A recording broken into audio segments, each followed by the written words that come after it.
சொல்லுமா.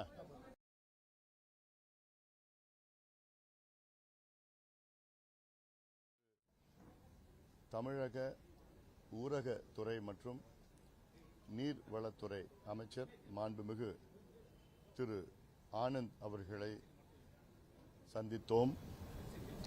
அவர்களுடன் அதிகாரிகள், நீர்வளத்துறை அதிகாரிகளும் பொறியாளர்களும் அவர்களையும் சேர்த்து சந்தித்தோம். பிறகு தமிழ்நாடு பொதுப்பணித்துறை மற்றும் நெடுஞ்சாலைத்துறை அமைச்சர் மாண்புமிகு திரு ஆதவ் அர்ஜுன் அவர்களும் இந்த கூட்டத்தில் கலந்து கொண்டார்கள். முதலமைச்சருடைய சிறப்பு ஆலோசகரும் இந்த கூட்டத்தில் கலந்து கொண்டார்கள், ஜான் அவர்கள். எங்களுடைய நோக்கம், இந்த சந்திப்பின் நோக்கம், இந்த சந்திப்பு என்பது இதற்கு முன்பு திரு ஆனந்த் அவர்களை சந்தித்த நேரத்திலே நான் அடுத்த முறை வருகின்றேன், தமிழ்நாட்டில் உள்ள நீர் மேலாண்மை திட்டங்கள், நீர் பாசன திட்டங்களை பற்றி பேச வேண்டும், ஒரு தேதியை இருவரும் சேர்ந்து ஒதுக்குவோம் என்று கோரிக்கைக்கு இணங்க கடந்த வாரம் இந்த தேதி ஒதுக்கப்பட்டது. அந்த அடிப்படையிலே தான் இன்று வருகை தந்து கிட்டத்தட்ட ஒரு மணி நேரம் தமிழ்நாட்டில் உள்ள அனைத்து விதமான நீர் திட்டங்கள், நீர் மேலாண்மை, அடுத்த 50-100 ஆண்டுகளுக்கு அரசு என்ன செய்ய வேண்டும் என்று ஆலோசனைகளை கொடுத்தோம், அனுபவங்களை பகிர்ந்து கொண்டோம்.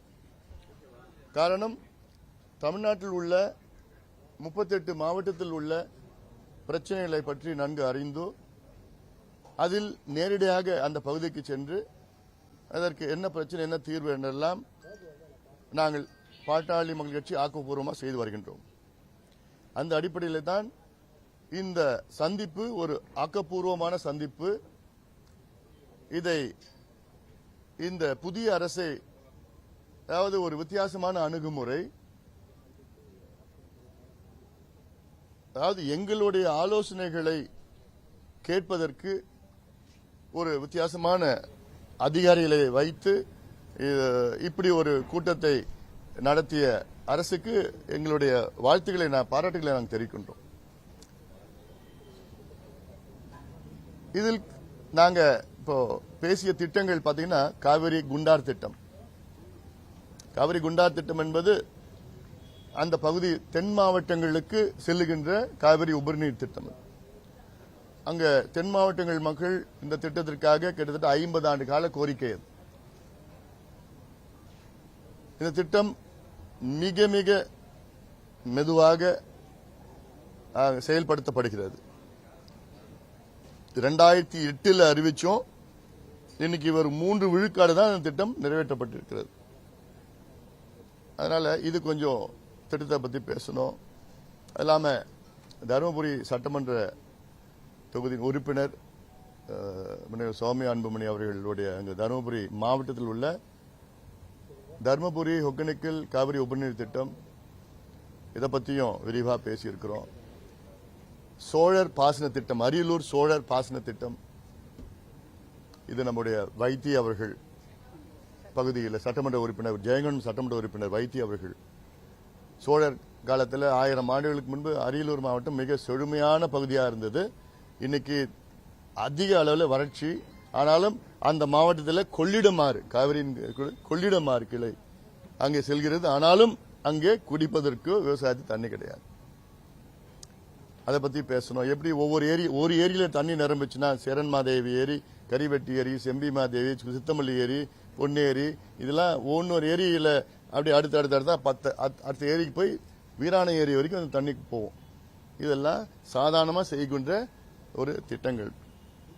அடுத்து திருவண்ணாமலை மாவட்டம், விழுப்புரம் மாவட்டம், இந்த நந்தன் கால்வாய் திட்டம், இதுதான் இதுக்கு முன்பு இருந்த அமைச்சர் ஏவாவேலு அவர்கள் சொன்ன மறக்க முடியாத ஒரு வசனம். அன்புமணிக்கு 3 வயசு இருக்கிறப்பவே நாங்க இந்த திட்டத்தை நாங்க அறிவிச்சோம். ஆனா இன்னைக்கு அன்புமணிக்கு 57 வயசு ஆகுது, இன்னும் அந்த திட்டம் நிறைவடையல. ஒரு சின்ன திட்டம் தான், அதை பத்தியும் பேசணும். அதன் பிறகு அத்திக்கடவு அவிநாசி திட்டம் பார்ட் 2, இது ஒட்டுமொத்த கொங்கு பகுதிக்கு மிகப்பெரிய ஒரு வளம் சேர்க்கின்ற திட்டம். அத்திக்கடு அவிநாசி திட்டம் ஒரு அறகுறையா செயல்படுத்தப்பட்டிருக்கிறது. I don't want to call it a failure, but it is not a success.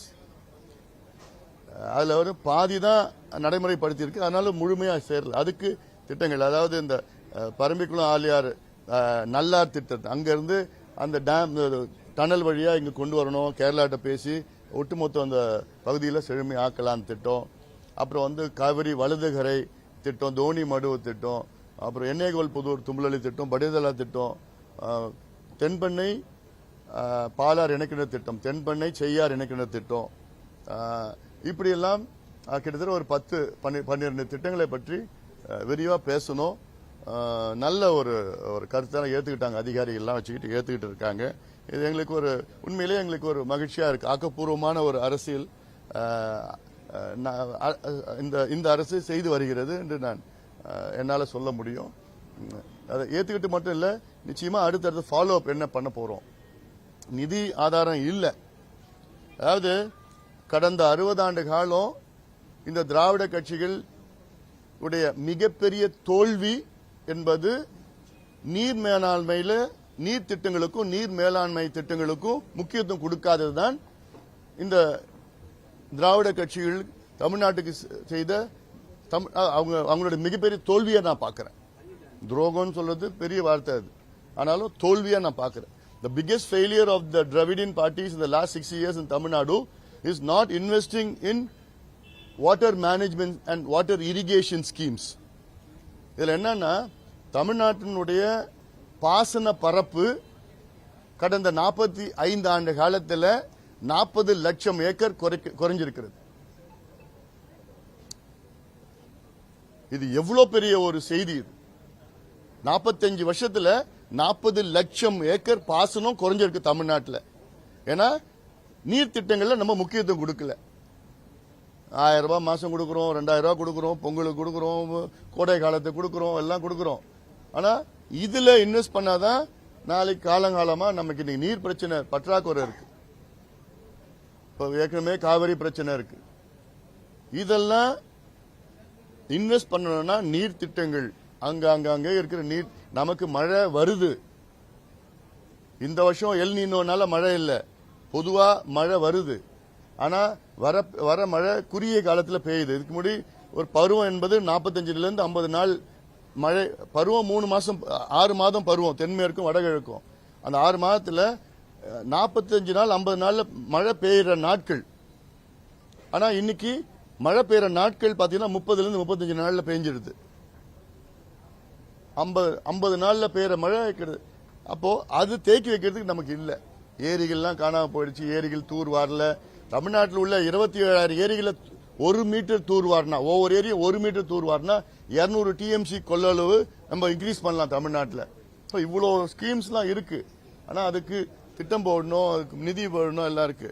அதனால இப்ப வேர்ல்ட் பேங்க், அதாவது குளோபல் வார்மிங் கிளைமேட் சேஞ்சுக்கு வேர்ல்ட் பேங்க் அவங்க கிட்ட billions and billions of dollars கடன் கொடுக்கிறது வேர்ல்ட் பேங்க் தயார் நிலையில் இருக்கிறாங்க.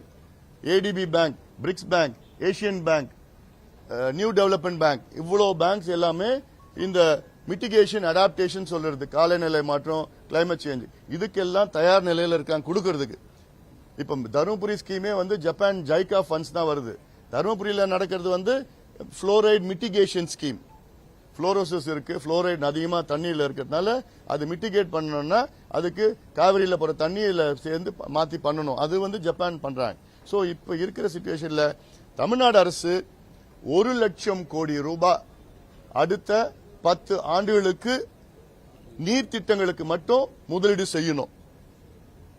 இதுல எங்க கிட்ட நிதி இல்ல. கடந்த ஆட்சி காலத்துல நிதி எல்லாம் பண்ணிட்டாங்க. இல்லன்னா கடன் தொல்லை நிறைய. தமிழ்நாட்டு கடன் பாத்தீங்கன்னா நேரடி கடன் 10 லட்சம் கோடி, அந்த பொதுத்துறை எல்லாம் 3 லட்சம் 13 லட்சம் கோடி கடன்ல இருக்குது. அது தப்பு இல்ல, நான் இல்லன்னு சொல்லல.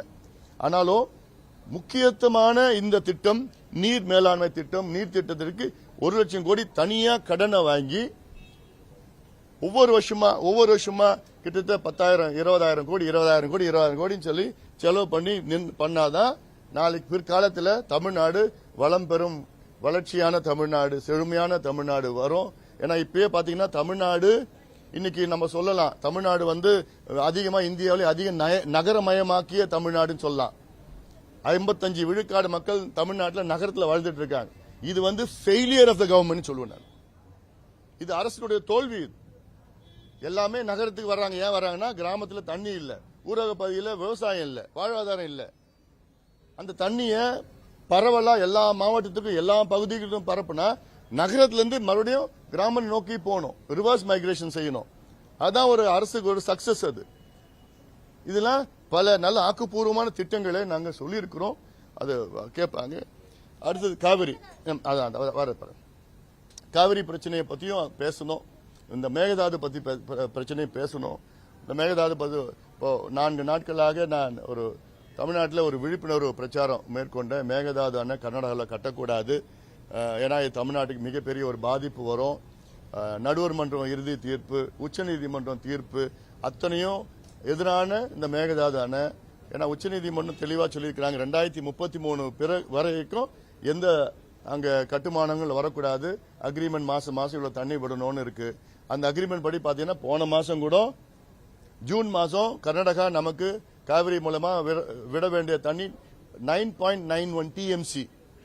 ஆனா நமக்கு கிடைச்சது 2.91 டிஎம்சி தான். ஜூலை மாசம் 32 டிஎம்சி கொடுக்கணும். இந்த மாசம் தண்ணி கொடுக்க போறது கிடையாது.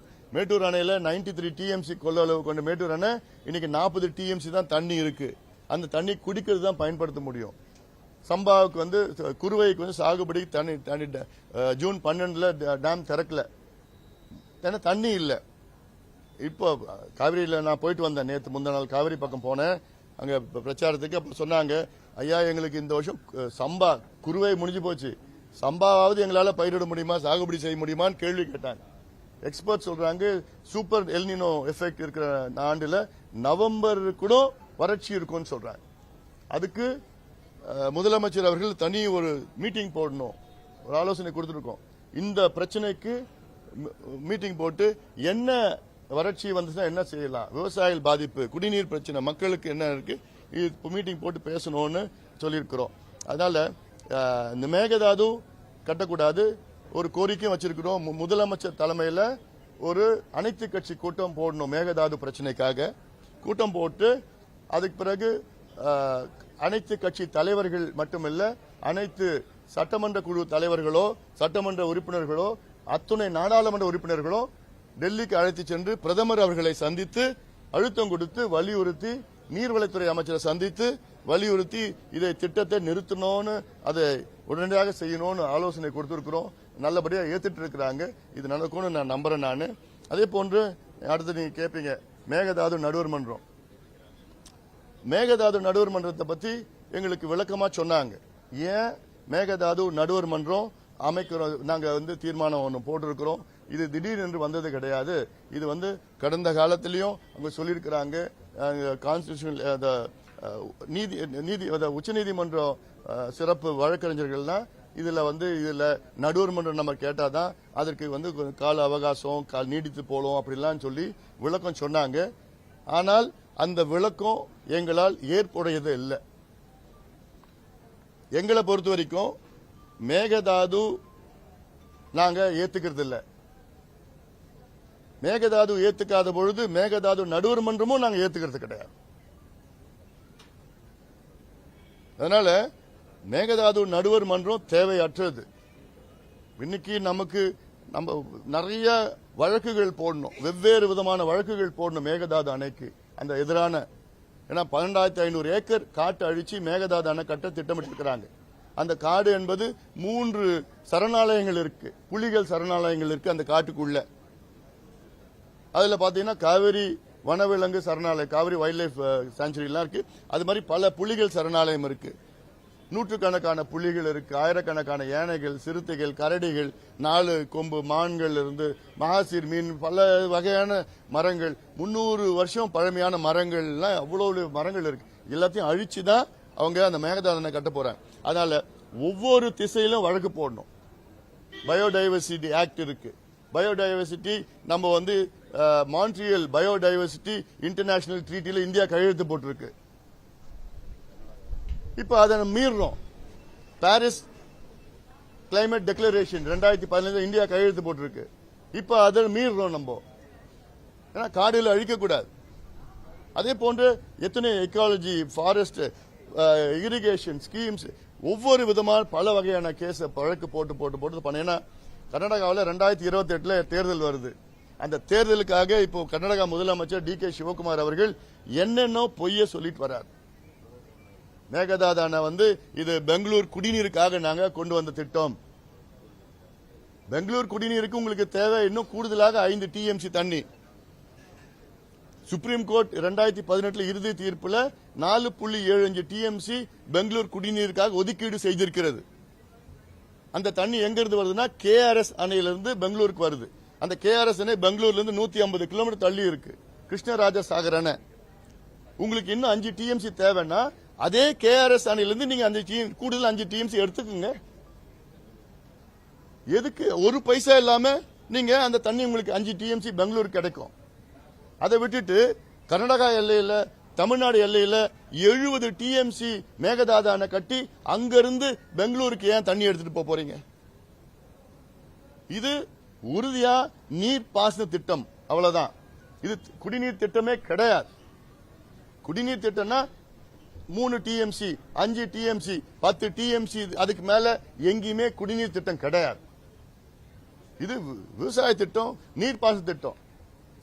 1974 காவிரி ஆற்று படுகையில், கர்நாடகாவில் உள்ள காவிரி ஆற்று படுகையில் விவசாய நில பரப்பளவு 6.8 லட்சம் ஏக்கர். 1974 6.8 lakh ஏக்கர்ஸ் காவிரியில கல்டிவபிள் லேண்ட் கர்நாடகாவில். இன்னைக்கு அது 21 லட்சம் ஏக்கரா உயர்ந்திருக்கு. தமிழ்நாட்டில் 74 29 லட்சம் ஏக்கர் கல்டிவபிள் லேண்ட் காவிரியில தமிழ்நாட்டில். இன்னைக்கு அது 20 லட்சமா குறைஞ்சிருக்கு. மேகதாது அணை கட்டிட்டாங்கன்னா தமிழ்நாட்டில் 20 லட்சத்திலிருந்து 10 லட்சமா குறையும். கர்நாடகாவில் 21 லட்சத்திலிருந்து 30 லட்சமா உயரும். அப்போ நமக்கு குடிநீர் மட்டும் இல்ல, சாப்பாட்டுக்கு கிடைக்காது, சோறு கிடைக்காது, உணவு பஞ்சம் வரும். அதனால காவிரி என்பது நம் உரிமை. அது காலகாலமா நம்ம தான் பயன்படுத்திட்டு வரோம். அவங்க திடீர்னு அங்க நம்ம அனுமதி இல்லாம ஏமாவத்தி, ஆரங்கி, கபினின்னு கட்டிட்டாங்க. இப்ப இன்னொரு அணை கட்டுறதுக்கு துடிச்சிட்டு இருக்கிறாங்க. அதனால இதுல அத்தனை கட்சிகளும் இன்று ஒன்றாக இருக்கணும். இதுல நமக்குள்ள வேற்றுமைகளா இருக்கக்கூடாது. அதனால இது ரொம்ப ஒரு வார் ஃபுட்டிங் எடுத்து பண்ணணும். அவங்க வேகமா இருக்கிறாங்க. கர்நாடகா வைல்ட் லைஃப் போர்டு பாத்தீங்கன்னா நாளை மேகதாது பகுதியில் போய் ஆய்வு பண்ணிட்டு இருக்கிறாங்க. எவ்வளவு மரம் இருக்கு, எவ்வளவு மரம் அழியும், எவ்வளவு புலிகள் இருக்கு, எவ்வளவு வனவிலங்குகள் இருக்கு, எவ்வளவு ஏரியா அது ஸ்ட்ராங்கா இருக்கா, எர்த்குவேக் வருமா, இதெல்லாம் நிறைய வேகமா வேலை நடந்துட்டு இருக்கு. அல்ல இது நம்ம கொஞ்சம் வேகப்படுத்தணும். இதுல மிகப்பெரிய ஒரு தமிழ்நாட்டினுடைய முதன்மை பிரச்சனையா இதுதான் நான் பாக்குறேன். நான் கேள்வி எல்லா டிஸ்ட்ரிக்ட்லயும் இப்போ நீங்க பிரசன்டேஷன் பண்ணும்போது ஒவ்வொரு டிஸ்ட்ரிக்ட்லயும் ஒவ்வொரு இஷ்யூ இருக்கும். இப்போ கரூர் டிஸ்ட்ரிக்ட்னா அங்க ஒன்று இருக்கும், திருப்பூர் டிஸ்ட்ரிக்ட்னா ஒன்று இருக்கும். குறிப்பா திருப்பூர் டிஸ்ட்ரிக்ட் எடுத்துட்டோம்னா நீங்க PAP இருந்து பரம்பிக்குள்ள ஆலையா இருந்து வரக்கூடிய அந்த உபரி நீரை உப்பாறு டேமுக்கு திருப்பிட்டாலும் போதும். ஆனா அதையும் கொடுக்காம அது ஒரு பக்கம் இருக்கு. அதே பாருங்க அமராவதி அதுன்னு பாத்தீங்கன்னா கரூர் டிஸ்ட்ரிக்ட்ல அந்த ஒவ்வொரு ஏரியா கடந்து பெரிய தாதம்பாளை ஏரி, பஞ்சப்பட்டி, அமராவதியில பாம்பார் அந்த கரூர் பக்கம் போயிட்டோம்னா சின்னத்தாராவது பாத்தீங்கன்னா ஒவ்வொரு ஏரிக்கு பெரிய தாதம்பாளை ஏரி கிட்டத்தட்ட 500 ஏக்கரா அந்த ஏரிக்கு என்னாச்சுன்னு தெரியல. அந்த நீர்வழி பார்த்து அவ்வளவு செழிப்பா இருந்த இடம். அதை விட்டு பாத்தீங்கன்னா பஞ்சப்பட்டி ஏரி பொறுத்த வரைக்கும் பாத்தீங்கன்னா இவ்வளவு ஒவ்வொரு டிஸ்ட்ரிக்ட் நீங்க கொடுக்க முடியும். ஏன்னா ஒரு பக்கம் காவிரி ஆற்று நம்பி இருக்கிறத விட இன்னொரு பக்கம் ரெயின் வாட்டர் நமக்கு வர தண்ணியே வரக்கூடிய தண்ணியை இதுக்கு மழைநீர் சேமிப்பை பொறுத்த வரைக்கும் எந்த மாதிரி ஐடியாஸ் கொடுத்தீங்க, அவங்க என்ன சொல்றாங்க? இதைத்தான் நான் எனக்கு இந்த டைம் வாங்கினது தமிழ்நாட்டில் நிலுவையில் உள்ள நீர் திட்டங்கள். இப்ப இதுல மேற்கு தொடர்ச்சி மலை தான் நமக்கு source of all the water. நமக்கு காவிரி கூட மேற்கு தொடர்ச்சி மலையில தான் வருது. இல்ல சும்மா இந்த ஒரு ஆறு மட்டும்தான் இந்த பக்கத்தில் வருது. ஆரணி ஆறு தான் ஆந்திரால இருந்து. இதுல இந்த பரம்பிக்குளம் ஆரியார், நல்லார் திட்டம், பாம்பார் திட்டம், இந்த அமராவதி ஆறுக்கு போறது, பாண்டியார் புன்னம்புழா திட்டம், இதெல்லாம் கேரளாவுக்கும் நமக்கும் இருக்கிற இஷ்யூஸ் இருக்கு. இப்போ சிறுவாணி தண்ணி வருது, சிறுவாணி ஆற்றுல தண்ணி வருது. அட்டப்பாடியில 3 பண்டு கட்டி அவங்க கேரளாவில் என்ன செய்வாங்க, பண்டு சின்ன சின்னதாக கட்டி அப்புறம் அதுக்கு மேல அப்படியே அணையை கட்டி அப்புறம் தடுப்பணை கட்டுவாங்க, அப்புறம் அணையை கட்டிட்டு தண்ணி நிறுத்திடுவாங்க. ஸோ இப்படி ஒன்னு போய் அதெல்லாம் பேசி இருக்கிறோம். இதுல நீங்க கவனம் செலுத்துங்க. நீங்க கேரளா நம்ம சிஎம் கேரளா சிஎம் போய் பார்க்கணும். இன்னும் முல்லை பெரியார் கூட அவங்க நினைக்கிறேன். முல்லை பெரியார் வந்து அதுல என்னன்னா, முல்லை பெரியார் கேரளாவில் அவங்க ஸ்ட்ராட்டஜி என்னன்னா, நிறைய கேஸ் போட்டாங்க. ஒரு பேபி டேம்ல ஒரு 15 மரத்தை எடுக்க முடியல. சுப்ரீம் கோர்ட் 2014ல எக்ஸ்பர்ட்ஸ்லாம் மறுபடியும் உறுதிப்படுத்தி இது இன்னும் 100 வருஷம் தாங்கும் முல்லை பெரியார் அணை சொன்னதுக்கு அப்புறம் தான் 136ல இருந்து இன்னைக்கு 142 அடி, நமக்கு வேண்டியது 152 அடி போயிட்டு அப்புறம் 56 அடிலாம் அதெல்லாம் அது எப்ப நடக்கும்னு தெரியல எனக்கு. ஆனா இன்னைக்கு 8 வழக்கு இருக்கு. ஒவ்வொரு பகுதியிலும் ஒவ்வொரு வகையால போட்ட வழக்குனால நம்ம அது உள்ள போக முடியல. ஒரு 15 மரத்தை பேபி டேம்ல இருந்து எடுத்தா அது ஸ்ட்ரென்தன் பண்ணலாம். அது 10 வருஷமா என்னால எடுக்க முடியல. இதே டெக்னிக் தான் இதுக்கு ஃபாலோ பண்ணணும் மேகதாதுக்கு.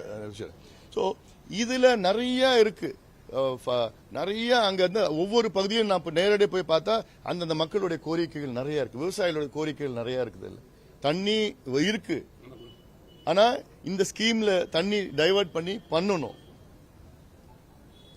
அவங்களுக்கு மனசு இருக்கு, நிதி ஆதாரம் இல்ல.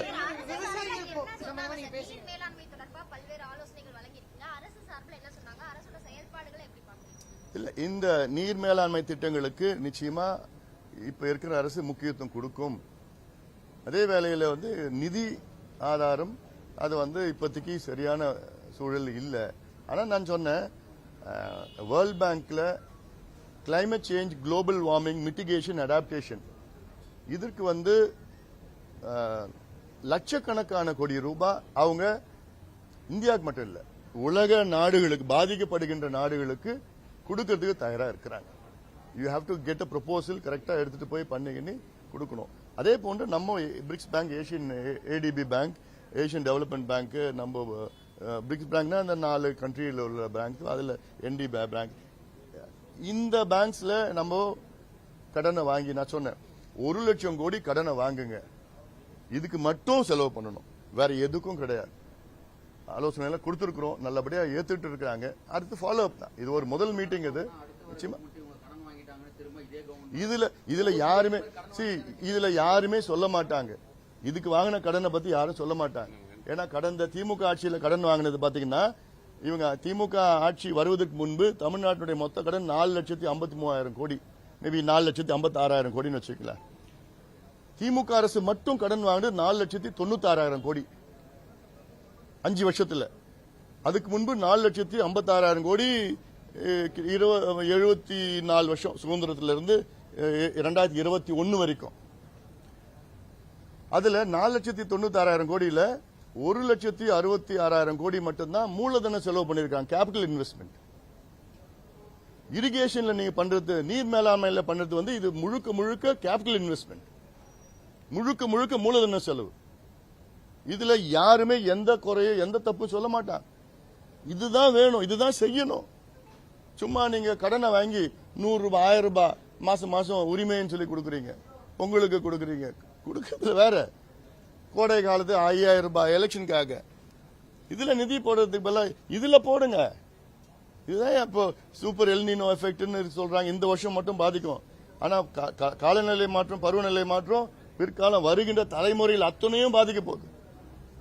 அதுக்கு இப்போ நீங்க இதுல இன்வெஸ்ட் பண்ணுங்க. சார், நீங்க தொடர்ந்து முதலமைச்சர் சந்திப்பீங்க, முதலமைச்சர் கோரிக்கை நிறைவேற்றாரு, இப்போ நீதிமன்றம் சந்திப்பீங்க. இது வந்து தாவேகா தலைமையில் அமைப்பு ஒரு கூட்டணிக்கு ஒரு முதல்கட்ட ஆச்சாரமா பார்க்கலாமா சார்? இது ஒரு ஆக்கப்பூர்வமா அரசியலா எடுத்துக்கீங்களேன். அப்படி நீங்க அந்த கண்ணோட்டத்தில் பாருங்க. நீங்க எல்லாமே உடனே யாராவது பார்த்தனா ஓ கூட்டணியா, யாராவது சந்திச்சா உடனே கூட்டணியா, அது ஏன் அப்படியா நீங்க சிந்திக்கிறீங்க? நாங்க ஒரு ஆக்கப்பூர்வமான கட்சி, எங்களுக்கு யோசனைகள் ஆலோசனைகள் எவ்வளவு நாங்க வழங்கிட்டு வரோம். கடந்த காலத்துல இப்போ காவிரி டெல்டாவை பாதுகாக்கப்பட்ட வேளாண் மண்டலமா அறிவிக்கணும்னு அந்த முதல் வார்த்தை நான் தான் சொன்னேன், 2015ல சொன்னேன்.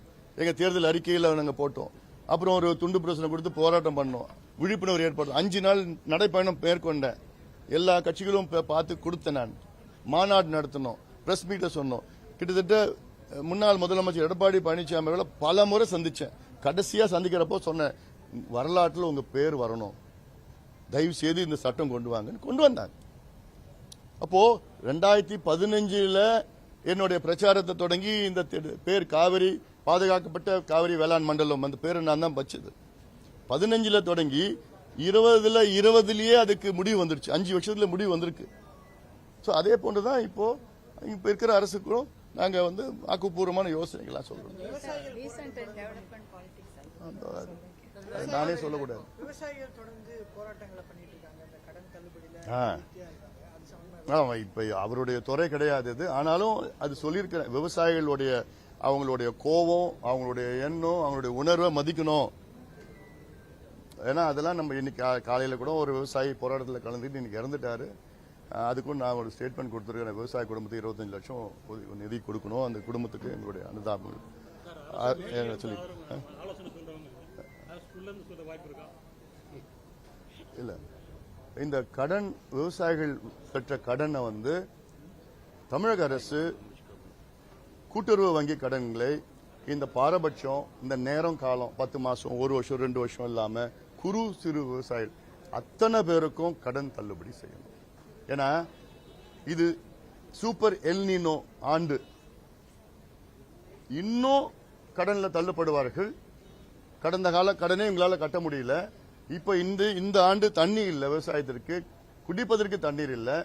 இன்னும் விவசாயிகள் வந்து ரொம்ப மோசமான ஒரு சூழல்ல தள்ளப்படுவார்கள். அதனால மகாராஷ்டிரால 55 லட்சம் விவசாயிகளுக்கு பயனுள்ளதாக 36,000 கோடி ரூபாய் கடன் தள்ளுபடி மகாராஷ்டிரா மாநிலம் செய்யப்பட்டது விவசாயிகளுக்கு. நாங்க கேட்கறது இப்ப 2,000 கோடி அறிவிச்சிருக்கீங்க.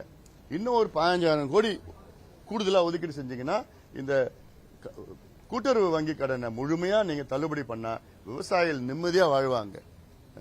தற்கொலை செய்யாம நிம்மதியா வாழ்வாங்க. ஏன்னா ஒரு நாளைக்கு 2 விவசாயிகள் தற்கொலை செஞ்சுட்டு இருக்காங்க.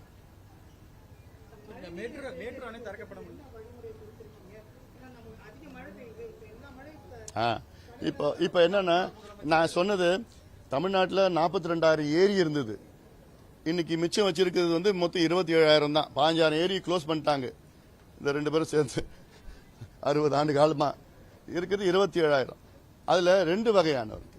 ஒன்னு, ஒவ்வொரு ஏரியும் 1 மீட்டர் தூர்வாரினா, தமிழ்நாட்டில் இருக்க 27 ஏரியில ஒவ்வொரு ஏரியும் 1 மீட்டர் தூர்வாரினா 200 டிஎம்சி நீரை தேக்கி வைக்கலாம். 200 டிஎம்சி.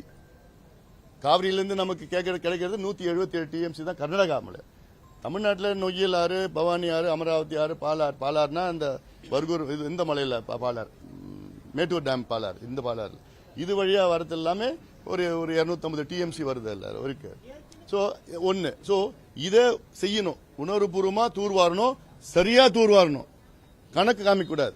நான் கடந்த ஆட்சி காலத்துல நான் பார்த்தேன், 80 லட்சம் தூர்வாரத்துக்குன்னு பில்லு 2 லட்சம் ரூபாய் செலவு பண்ணுவோம்.